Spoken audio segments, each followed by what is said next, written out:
Primera de Pedro capítulo 2, estamos mirando lo que hemos llamado manual de vida terrenal, cómo vivir la vida terrenal en esta tierra de una manera que honre y glorifique a nuestro Dios. Y el apóstol Pedro, como cualquier otro autor, pero de una manera especial, Dios lo ha usado para decirnos a cada uno de nosotros que aunque estamos en Cristo, todavía no estamos como Cristo quiere que estemos. Todavía no tenemos un cuerpo, un alma, un espíritu, un carácter glorificado como tendremos un día cuando el Señor venga. Y Él nos ha dejado aquí con todas las armas, todos los recursos divinos, porque Él sabe que mientras estemos aquí tenemos que batallar. Tenemos que batallar. Y de eso precisamente es que vamos a estar mirando estas semanas, las batallas del creyente. La semana pasada estuvimos mirando la batalla del creyente ahí en el corazón. Y hoy vamos a mirar la batalla del creyente en el espíritu, en su espíritu, en esa parte de nuestro ser que tiene contacto con los seres espirituales. Vaya conmigo al libro de Primera de Pedro, capítulo 2, versículos 13 y 14. Me agrada la introducción de Pedro porque a veces uno piensa, llegué a Cristo, ya todo se arregló. No hay problemas, y me da pena de algunos cristianos que se sorprenden cuando vienen tentaciones y problemas a su vida, porque esperaban que el estar en Cristo es cero eso. Y realmente no es así. Pero como yo siempre he dicho, yo le temo más a las batallas mías internas que a las batallas externas. A lo que pasa por mi mente, por mi espíritu, por mi corazón, por mis emociones, por mi carácter. Porque esas son las cosas que nos llevan a la derrota, las internas.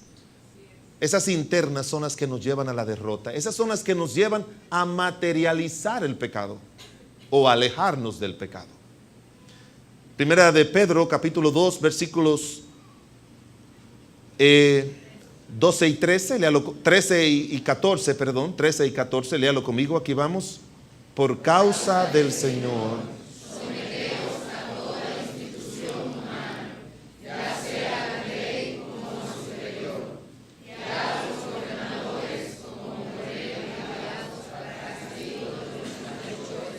y alabanza de los que hacen el bien.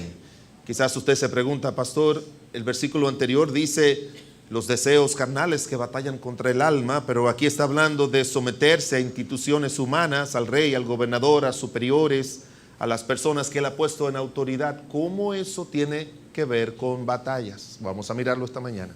Oremos.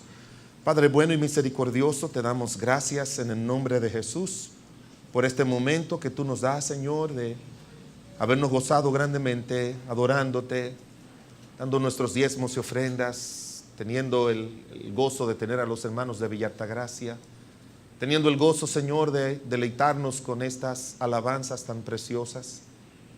Señor, hemos abierto nuestros labios para adorarte, ahora los cerramos y te pedimos que tú abras nuestro entendimiento para comprender tu voluntad de manera personal a cada uno de nosotros.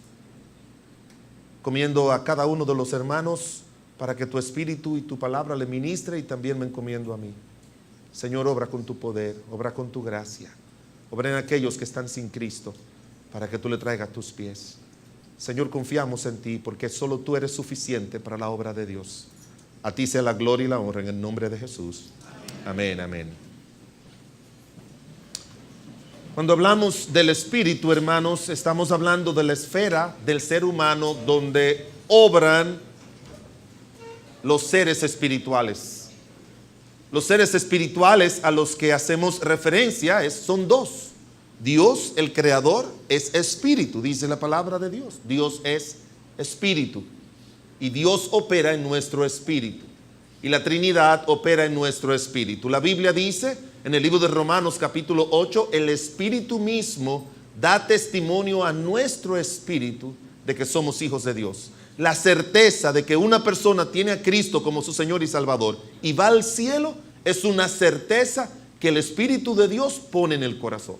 Usted, por favor, no le haga un favor a Dios, sino a usted mismo, de nunca dudar de su salvación si realmente usted le entregó su vida a Cristo. No dudes. porque la salvación en Cristo no depende de nuestras variables humanas. La salvación en Cristo depende de la inmutabilidad divina. Dios es inmutable y cuando Él salva para siempre. Ahí es donde está basada la salvación. Gente dice, bueno, pastor, uno puede perder la salvación porque hay cosas que uno hace y si yo hago esto, lo otro. No. Cuando Dios nos salvó, Él sabía lo que tú y yo podamos hacer. Pero Él no nos salvó por lo que Él sabía que tú y yo podíamos hacer. Él nos salvó por lo que Él sabe que Cristo hizo por nosotros el día de la salvación. Entonces la seguridad es un aspecto del Espíritu. Pero recuerden, hermanos, cuando uno no camina bien con el Señor, uno apaga el Espíritu, uno contricta el Espíritu, y cuando el Espíritu no está trabajando fuerte en nuestros corazones, dudas pueden aparecer. Pero eso no significa que Él se fue de nosotros.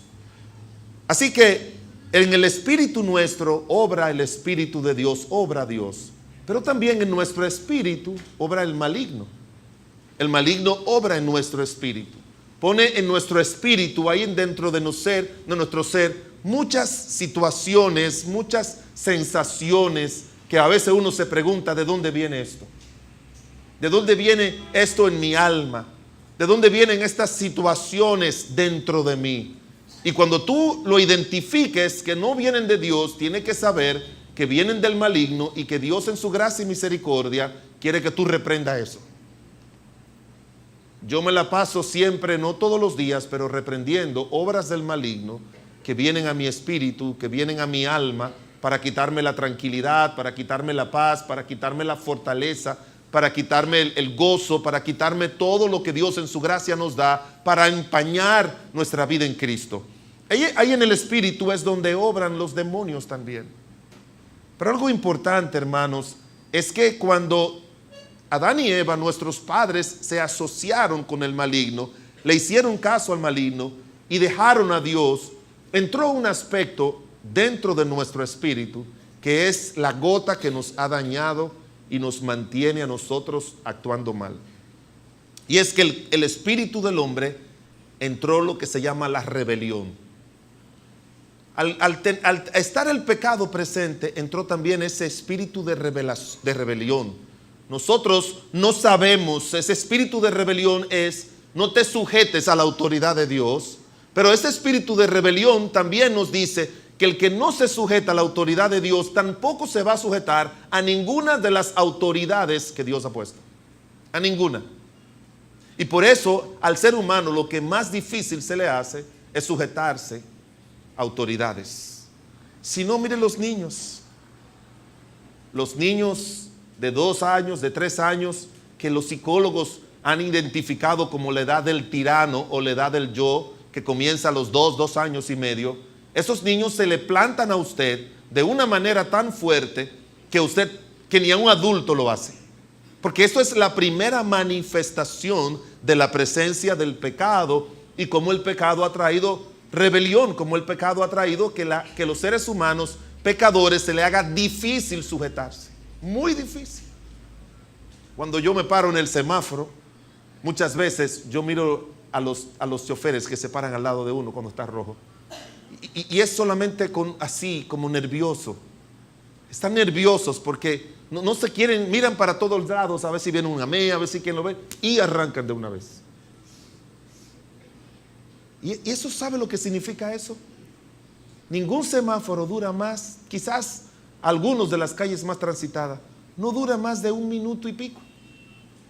Y no es el sentido de lo que van a hacer con 1 minuto, porque realmente no van a hacer nada. Es ese espíritu de no sujetarse a lo establecido en las autoridades establecidas por Dios. Pero tampoco se sujetan las mismas autoridades. Yo he visto policías que de AME que le paran a un motorista porque no tienen el casco. No tienen el casco puesto. Pero yo he visto muchos policías y de la AME que andan sin el casco puesto. No se sujetan tampoco. Hay un espíritu en el ser humano de no sujetarse a las autoridades porque ya están rebeldes contra Dios. Y eso es lo que produce, hermanos, los que se llaman los pecados del espíritu. Cuando usted lee en el libro de Gálatas, dice que hay pecados ahí, cuando dicen manifiestas son las obras de la carne, que son adulterio, fornicación, algunos de esos, pero cuando dice celos, envidias, disensiones, todo eso se llaman pecados del Espíritu. Pecados del Espíritu. Por eso en 2 de Corintios 7:1 dice que tenemos que limpiarnos de toda contaminación de carne y de espíritu. Y ese espíritu nuestro es donde va a ir toda la basura que el pecado tira sobre nuestro ser. Y es el que provoca esa altivez, ese orgullo, esa soberbia que la mayoría de los seres humanos tienen. Por eso nuestro Señor Jesucristo, aunque todo lo que Él enseñó era para que aprendiéramos de Él, la única vez que Él dijo, aprended de mí, fue que yo soy manso y humilde de corazón. Y aquí viene la frase que a usted y a mí nos debe gustar. Y hallaréis ¿qué? Descanso para el alma. Usted quiere ver quién es el que tiene un alma más relajada, más descansada. Las personas humildes y mansos. Porque esas personas no le molestan las ofensas, no le molestan las críticas, no le molestan las murmuraciones, no le molesta nada, no se alteran. Esas son personas que tienen un espíritu tranquilo, descansado. Pero cuando se le mete a uno, se le mete al ser humano ese espíritu de que yo soy y que nadie a mí hace eso, usted no sabe que no es sus derechos que usted está reclamando, sino que le está dando lugar a ese espíritu de altivez que es natural en nosotros. El libro de Proverbios dice, antes del quebrantamiento es la soberbia y antes de la caída la altivez de espíritu. ¿Qué es lo que hace que gente caiga? ¿Qué es lo que hace que personas pierdan lo que Dios en su gracia y misericordia les da o les quiere dar? Es ese espíritu de rebelión, ese espíritu de altivez, ese espíritu de soberbia. La Biblia le enseñó al rey Saúl lo que significa lo que él hizo. Él le dijo, lo que tú has hecho, tú piensas que me va a decir a mí y a Samuel que cuando yo te mandé a que destruyera a la gente de Amalek, lo que tú hiciste fue que te llevaste de la voz del pueblo. Porque mire, hermanos, lo que más le duele a Dios es que cuando nosotros pecamos, siempre estamos dando razones que no son las correctas. Y eso es peor. Él le dijo, lo que tú hiciste no fue desobedecer mis mandatos. Lo que tú hiciste, le dijo él, porque como pecado, dice la palabra de Dios, como pecado de adivinación, dice la Escritura. Pecado de adivinación es la rebelión y como dice más abajo aquí, y como pecado de, versículo, no lo busquen para leérselo rápido, pero dice la Biblia en el capítulo 15 del primer libro de Samuel, mas el pueblo tomó del botín y ovejas y vacas y primicias del anatema, y Samuel le dijo, se complace Dios tanto de holocaustos y víctimas como que se obedezca a la palabra de Dios. Ciertamente obedecer es mejor que sacrificios. Y luego le dice, porque como pecado de adivinación, uno de los pecados que Dios menos quiere es la rebelión, y como ídolos de idolatría, la obstinación. Rebelión, obstinación, orgullo, soberbia, altivez, son pecados del espíritu. Y son los pecados que dañan nuestra relación con Dios y nuestra relación con los demás y al final contra nosotros mismos. Hermanos, no se concentre tanto en los pecados de la carne. No, yo le oro a Dios, yo no quiero robar nunca. Yo no quiero adulterar jamás. Yo no quiero ser idólatra. Sí, pero concéntrese más en los pecados que más dañan nuestra relación con Dios, nuestra relación con los demás, que son esos pecados del espíritu, que no nos dejan a nosotros vivir dentro de los parámetros y las autoridades que Dios en su gracia y misericordia nos ha puesto. Eclesiastés 7:8 dice, mejor es el fin del negocio que el principio. Mejor es el sufrido de espíritu que el altivo de espíritu. Y mire, es una comparación fuerte. A nadie le gusta sufrir. Pero ¿sabe lo que dice el versículo? Es mejor que tú sufras por lo que otro te ha hecho y no que sufras por lo que tú mismo te has hecho a ti mismo en contra de ti. Cuando nosotros somos altivos, nosotros nos estamos haciendo daño a nosotros. Por eso Cristo, cuando encontró a Pablo, le dijo, ¿por qué tú estás dando coces contra el aguijón? Tú no me estás haciendo daño a mí. te está haciendo daño a ti. Y por eso le digo, hermanos, los pecados del espíritu son los que no nos permiten vivir en armonía ni en paz, ni con Dios, ni con los demás, ni con nosotros mismos. Daniel diciéndole al rey Belsasar lo siguiente: mas cuando tu corazón se ensoberbeció y su espíritu se endureció por su orgullo, fue depuesto del trono de su reino y despojado de su gloria, refiriéndose a Nabucodonosor. Cuando dejó que su espíritu se llenara de ensoberbimiento y también de orgullo y de dureza, dice la Biblia que Dios lo depuso de su reino. Usted y yo vamos a perder lo que Dios nos ha dado, porque Dios resiste al soberbio. Y mire, cuando Dios dice eso, usted y yo tiene que examinarse. No, yo creo que yo no soy tan soberbio, dice gente. Chequea, porque eso es natural en cada uno de nosotros. Yo dudo que alguien no lo tenga. Y hay algunos que parece que cuando pequeños los reyes le dejaron una porción mayor. Porque la verdad es que tienen un espíritu como nadie lo puede tener. Sócrates, un gran escritor griego, dijo: el orgullo divide a los hombres, la humildad los une. Gente humilde va a tener muchas personas a su lado. Gente orgullosa, tú te das cuenta porque se queda solo, sola. Yo conozco mucha gente orgullosa que ha muerto solo. Lo han encontrado en su casa muerto, solos. Y es una pena, porque papá, mamá, el hijo, la hija, el esposo, la esposa, los amigos, no le gustan estar con personas así. Porque la persona altiva, la persona orgullosa, hiere el espíritu y el buen sentido del otro. Por eso, como usted está en Pedro ahí, cuando el Señor dice: por causa del Señor someteo a toda institución humana, ¿por qué Dios nos manda a hacer algo que parece lógico?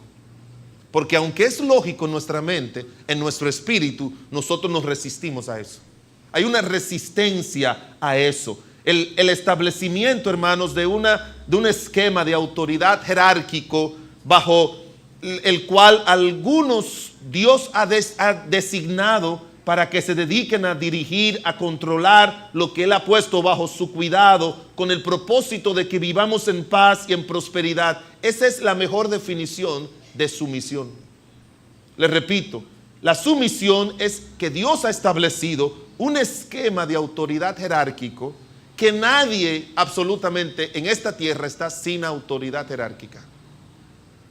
¿Quién es más grande en la Trinidad? El Padre, el Hijo y el Espíritu Santo. ¿Quién es más grande de los tres? ¿Cuál usted piensa que es más grande? ¿El Padre, el Hijo o el Espíritu Santo? ¿Cuál? Los tres son iguales. Los tres son iguales, dice la palabra de Dios. Los tres son iguales. Pero ¿sabe lo que dice la Biblia? Que mientras el Señor Jesucristo estuvo en la tierra, ¿qué hizo Él? Se sujetó al Padre. Porque en la tierra no hay nadie que pueda vivir que no esté sujeto a autoridad para hacer las cosas como a Dios le agrada.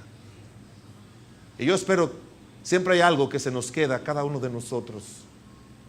Y yo espero, como Dios lo ha puesto en mi corazón, ¿qué usted quiere ser? ¿Un altivo de espíritu o un sufrido de espíritu?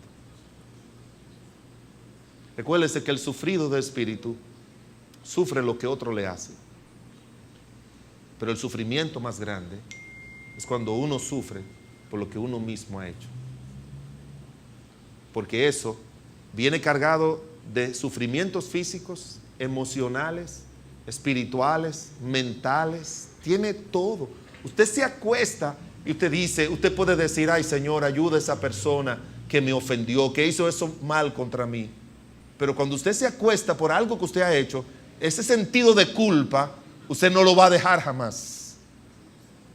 Por eso nos dice la palabra de Dios que Dios ha establecido autoridades a quienes nosotros debemos estar sujetos. Una pregunta que nos podemos hacer es: ¿por qué Dios nos manda a estar sujetos a otros? ¿Para mortificarnos? ¿Porque no nos gusta? No, mire conmigo en el libro de Romanos, el capítulo 13.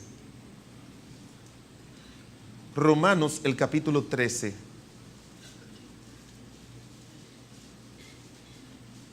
Romanos 13, y si usted estaba mirando solo en el libro de Tesalonicenses o de Primera de Juan, fue donde no encontré la palabra sujeción o someterse, porque aparece en todos los capítulos, en todos los libros del Nuevo Testamento. Eso es una verdad que Dios mantiene siempre y siempre, sea que escribió Pedro, sea que escribió Pablo, sea que escribió Lucas, sea que escribió Cristo, siempre es eso. Ese esquema de autoridad, nosotros tenemos que sujetarnos y aprender a sujetar nuestro espíritu a eso. Mire lo que dice Romanos capítulo 13, el versículos número 1 y 2. Romanos 13, 1 y 2. Dice la palabra de Dios: sométase toda persona a las autoridades superiores, porque no hay autoridad sino de parte de Dios, y las que hay por Dios han sido establecidas. De modo que quien se opone a la autoridad, a lo establecido por Dios resiste, y los que resisten acarrean condenación para sí mismos. En primer lugar, hermanos, sujeción a otros, oiga bien, sujeción a otros es sujeción a Dios. Sujeción a otros es sujeción a Dios. ¿Cuál es la razón por la que Dios nos los da? Él dice, son autoridades, sean en el gobierno, sean autoridades militares, sean autoridades civiles, sean autoridades en la casa, en el trabajo, en la iglesia, donde quiera que Dios ha puesto, dice la palabra de Dios, han sido establecidas por Él. Y quiero decirle algo, no pregunte, porque lo vamos a mirar más adelante en Pedro, no pregunte si están actuando bien, si están actuando mal, si me están haciendo sufrir, porque la Biblia dice más abajo que tenemos que aún sujetarnos a esos jefes que son duros y difíciles. Nos va a tocar todo tipo de persona. Y eso no varía el mandato de Dios, no varía. A veces yo le hablo a una pareja y me dice, pastor, pero mire, eso yo no lo puedo cumplir, porque si usted conociera a mi esposo, si usted conociera a mi esposa, usted se diera cuenta que es difícil sujetarse a él o a ella, o mi papá en condiciones así. Y yo le digo, mira, no es el asunto de a quién tú lo vas a hacer, es por quién tú lo vas a hacer. Porque Dios lo establece. Y no te preocupes, que Dios mira, y Dios sabe traer libertad, y Dios sabe traer ayuda a aquellos que sufren injustamente haciendo la voluntad de Dios, como dice Pedro. Es mejor que suframos haciendo el bien y no el mal, dice el apóstol Pedro. Es mucho mejor. Pero las autoridades son establecidas por Dios. Versículo 1 dice, es Dios quien establece, no el hombre. No es el hombre que lo establece, es Dios. En segundo lugar, dice también en el versículo 2, que es con el propósito de cuidarte a ti mismo. Toda autoridad está para cuidar, está para proteger. Y aunque hay autoridades que no están sujetas a Dios, y eso es lo que dificulta la sujeción, eso es lo que lo dificulta, pero como nosotros respondemos a Dios y no respondemos a los hombres, por eso lo hacemos. Ejercitamos nuestro espíritu en tener ese espíritu de sumisión. A veces vienen hermanos y me dicen, pastor, yo no sé qué voy a hacer. Yo voy a renunciar de mi trabajo. Yo no aguanto a este hombre, no aguanto a este jefe, no aguanto. Me voy a divorciar, no aguanto al marido, no aguanto al esposo. Me voy de la casa, no aguanto a mi papá. Y yo le digo, si tú sales y no es de la voluntad de Dios, estás igual que esa persona a quien tú no soportas porque no está haciendo las cosas como Dios. A veces creemos que tenemos la autoridad de salir de ambientes malos y difíciles solamente porque ya no aguantamos. Tú y yo tenemos que salir de esos ambientes cuando Dios nos saque, cuando Dios nos mueva, cuando Dios haga la obra. Porque así es como Dios va a ser glorificado y así es como Dios te va a mover a algo mejor, mucho mejor. Es para cuidarte a ti mismo. Y en tercer lugar, es también, dice el versículo 3, porque los magistrados no están para infundir temor al que hace el bien, sino al malo. ¿Quieres pues no temer a la autoridad? Haz lo bueno y tendrás alabanza de ella. Las autoridades también están, hermanos, no solamente para protegernos, sino para obligarnos a actuar bien. para obligarnos a actuar bien. Y hermanos, tenemos mucha responsabilidad, todos los que tenemos autoridad. Tenemos mucha responsabilidad. ¿Sabe lo que dice la Biblia? Que si un creyente, y eso es solamente parafraseándolo, si un creyente se dedica él a leer la Biblia y a tratar de obedecerla y falla, él va a recibir su condenación.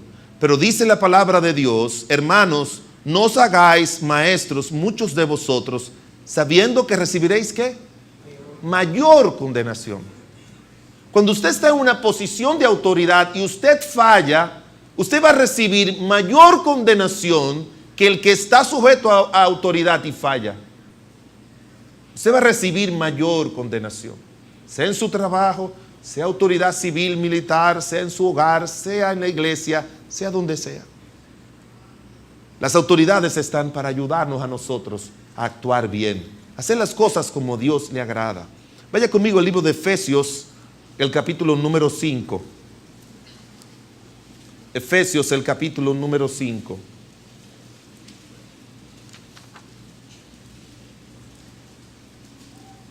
Lea conmigo el versículo 21. No hay manera de poder cumplir lo que resta de esta porción. Esta porción comienza en Efesios 5, 21 y termina en Efesios 6, 9. Lea conmigo Efesios 5, 21. Aquí vamos. Someteos unos a otros en el temor de Dios. Y mire, luego dice las casadas, sus deberes. Luego los esposos, sus deberes. Luego los hijos, capítulo 6, 1, sus deberes. Luego los padres, capítulo 6, versículo 4, sus deberes. Capítulo 6, versículo 5, luego los siervos, sus deberes. Y capítulo 6, versículo 9, los amos, sus deberes. El Señor está diciendo aquí cuáles son los deberes de cada uno. Y menciona al sujeto y al que está en autoridad y el que está bajo sujeción. Y eso nos introduce a la segunda verdad. Dijimos que sujetarnos a otros es sujetarnos a Dios. Pero en segundo lugar, hermanos, sujeción a otros es sujeción mutua. No es solamente la tuya, es sujeción mutua. Ambos tienen que saber que tienen deberes y responsabilidades más que derechos. ¿Sabe cuando la gente falla en el matrimonio? Cuando dice, yo me voy a casar porque yo tuve una vida muy fea con mis padres y yo merezco ser feliz. Y se van al matrimonio porque ellos van a ser felices. Mi amor, mira, hay que ir al supermercado. No, ve tú, porque yo fui mucho donde mi mamá. Ahora yo quiero descansar.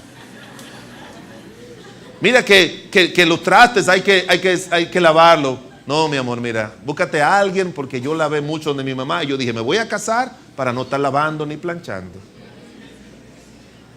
Sí, la gente piensa que casarse es sentarse y ser feliz. Y que otro lo haga feliz. No. En ninguna manera, hermanos. En ninguna manera. No es así. El Señor dice, es una sujeción mutua. Y por eso comienza diciendo, someteos como unos a otros. ¿Está el jefe sujeto a los siervos? Sí, porque a él Dios le pide que actúe de tal manera. ¿Debe estar la mujer sujeta a su marido? Sí. ¿Debe estar el marido sujeto a la mujer? Pero oiga bien, a los deberes que Dios le ha puesto. No sé si me entienden, hermanos. No lo mire como a una persona, a Juan, a María, tengo que someterme. Y María es así, Juan es así, y Pedro es así. Ay, qué difícil es. No. ¿Cuáles son mis deberes con mi jefe, con mi esposo? ¿Cuáles son mis deberes con mis padres? Yo lo voy a cumplir. ¿Cuáles son, independientemente de quién sea, cuáles son mis deberes como esposo, como cabeza del hogar, como pastor, como gobernante? ¿Cuáles son mis deberes? Yo me voy a sujetar a eso. Cuando dice la Biblia que tenemos que sujetarnos unos a otros en el temor de Dios, así debe ser. Y este mundo está mal porque todo el mundo quiere llegar a ser jefe para no cumplir la ley, sino para aprovecharse de la ley. Para aprovecharse. Yo estaba tratando de conseguir un trabajito como supervisor en Oisoil.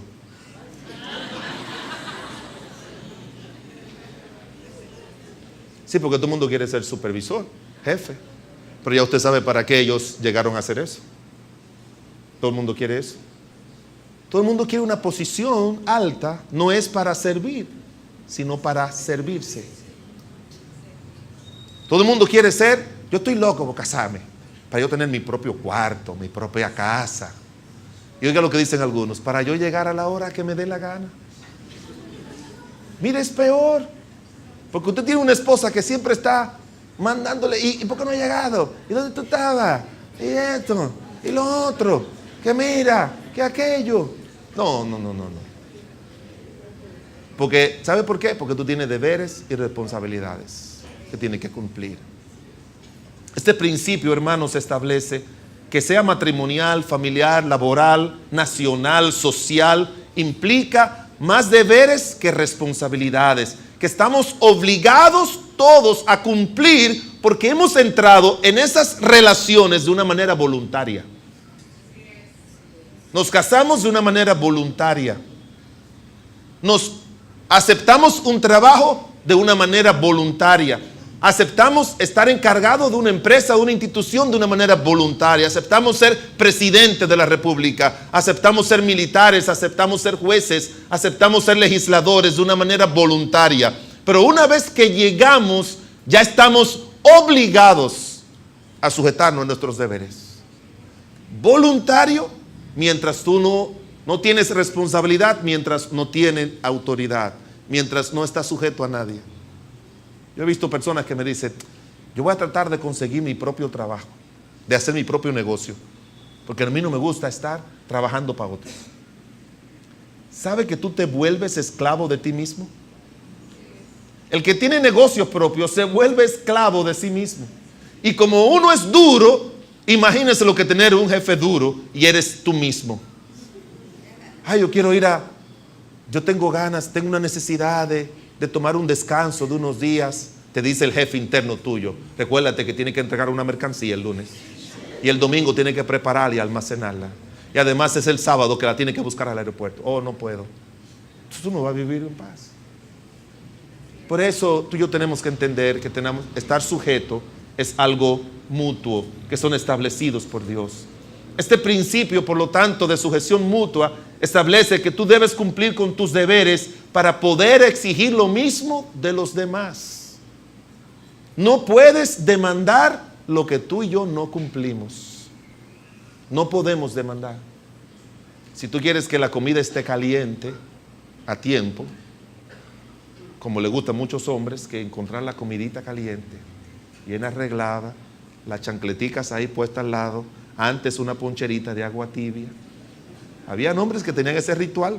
Ahí viene papá, le ponían la poncherita, la chancleta al lado, una toallita, venía el hijo y le ponía la carne ahí, y entonces el papá se ponía a comer, todos los hijos estaban velando, el papá dejaba un huesito. Yo eso sí nunca lo he podido entender. Lo dejaba con un poquito de carne y ese muchacho venía, papá, y se metía ese huesito así con, santo.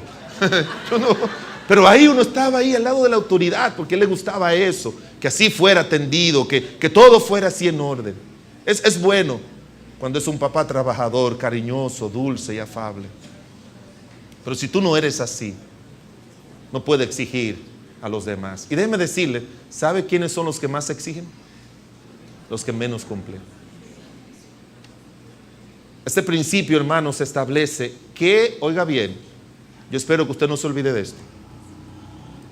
Este principio de sujeción mutua establece que la felicidad es una recompensa de la responsabilidad mutua. Si tú quieres ser feliz, tú tienes que tener alguien con quien ambos cumplan, no uno solo, sino que haya una responsabilidad mutua.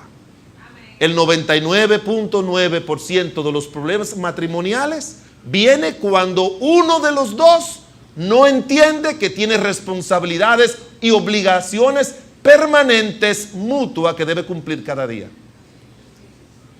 ¿Han oído hablar de un señor llamado León Tolstoy? Creo que es ruso, si no mal recuerdo. Oiga lo que él dijo. La vida conyugal es una barca que lleva 2 personas en medio del mar, tormentoso. Si uno de los 2 hace un movimiento brusco, la barca se hundirá. La barca se hunde. Y por eso, en cualquier relación, hermanos, no pueden haber movimientos bruscos. Infidelidad es un movimiento muy brusco. Pleitos, golpes, celos, iras, contiendas, disensiones, pleitos, son movimientos bruscos que no se puede hacer en la vida matrimonial, que no se puede hacer en el trabajo, que no se puede hacer en ningún lugar de este mundo. Mire lo que dice 1 Timoteo capítulo 2 versículos 1 al 3. 1 Timoteo capítulo 2 versículos 1 al 3.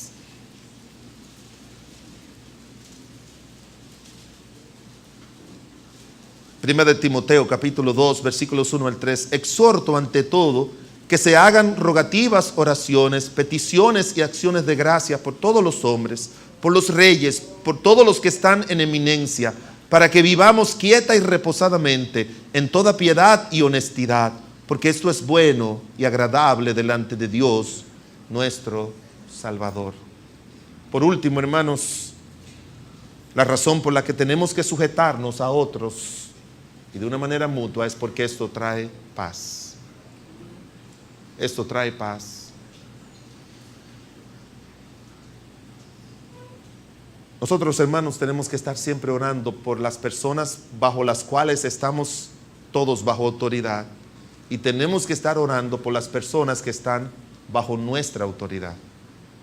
Porque alguien dijo, tú siempre te va a llevar bien con la persona por quien tú oras.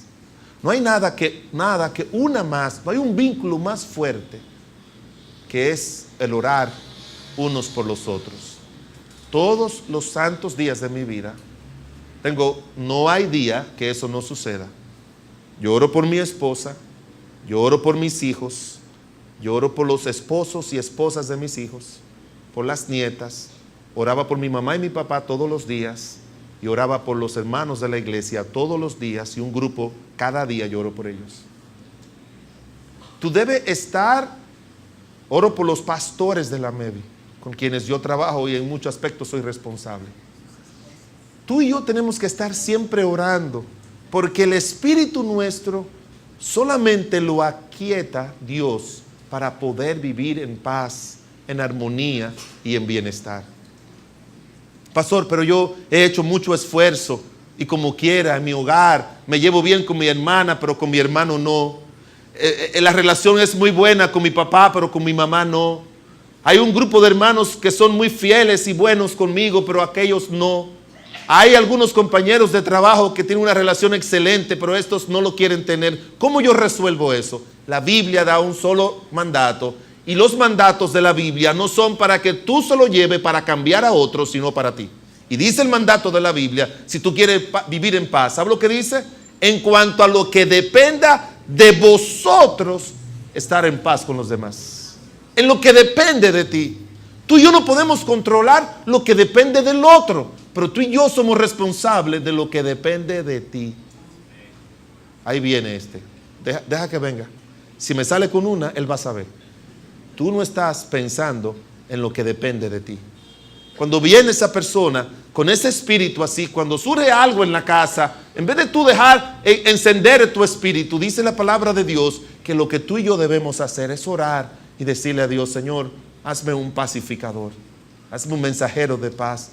Y cuando tu esposo, tu papá, tu tío, el jefe esté peleando, pues tú le oras a Dios y decirle, Dios, toma control de su espíritu y toma control del mío, porque yo quiero que vivamos en paz.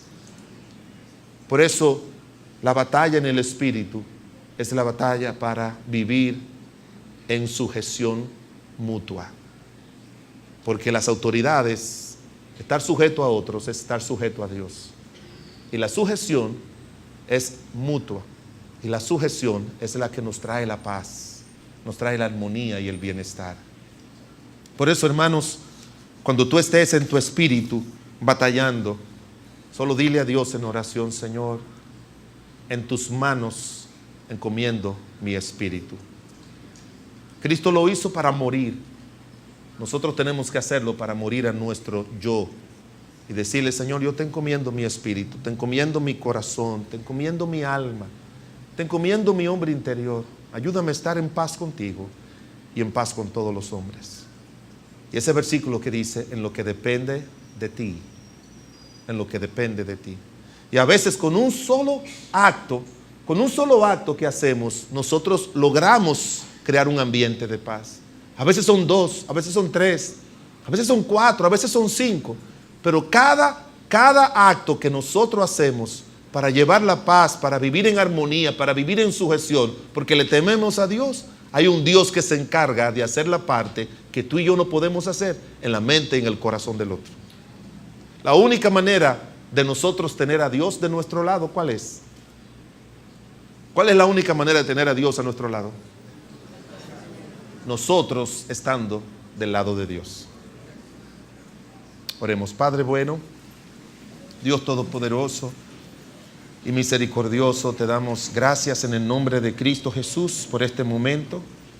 Gracias por la oportunidad que tú nos brindas, Señor, de vivir para ti y de entender que dentro de nuestro espíritu, igual que nuestro corazón y nuestra mente, se dan batallas.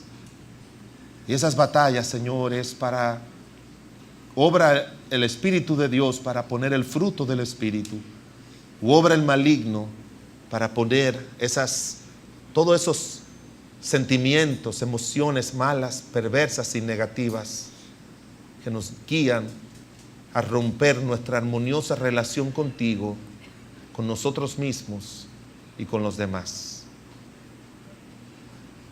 Ayúdanos, Padre bueno, a entender que es obligatoria la sujeción y que es buena, que aunque nos traiga dolor y sufrimiento, tenemos un Dios que, como Cristo se sujetó a la voluntad del Padre y sufrió, luego el Padre le exaltó hacia lo sumo y ahora está sentado a la diestra de Dios Padre para vivir por nosotros, disfrutando de la paz con Dios, disfrutando nosotros un día de estar con Él para siempre. Obra en corazones, obra en hogares, obra en matrimonios, obra en personas que tienen su espíritu alterado, angustiado, que no tienen esa capacidad de poder generar paz, sino conflictos, pleitos, contención, celos, envidias, que son soberbios, altivos. Dios, ayúdanos y obra, Padre, para que estemos detrás de esas cualidades que van a ayudar que nuestro espíritu esté tranquilo y en paz con nosotros mismos y con los demás. Así, con sus ojos cerrados.